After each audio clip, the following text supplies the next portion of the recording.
कोल्हापूरमध्ये पोलीस अधिकाऱ्यानं चक्क 3 लग्न केलेली आहेत। 3 लग्न करणारा पोलीस उपनिरीक्षक निलंबित झालाय। बेकायदेशीररित्या तिसरं लग्न करण्यात आलं। इम्रान मुल्ला निलंबित झालेला आहे। उपनिरीक्षकाचं नाव आहे।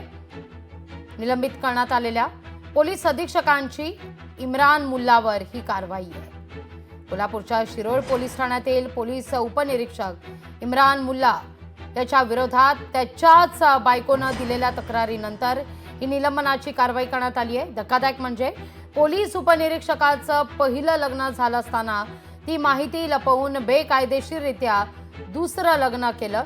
सातत्यानं वाद होत असताना तिसरं लग्न केलं। आता बायकोनं केलेल्या पाठपुराव्यानंतर अखेर कोल्हापूर पोलिसांनी इम्रान मुल्ला याला निलंबित केलं असल्याचा आदेश पोलीस अधीक्षक महेंद्र पंडित यांनी काढला आहे।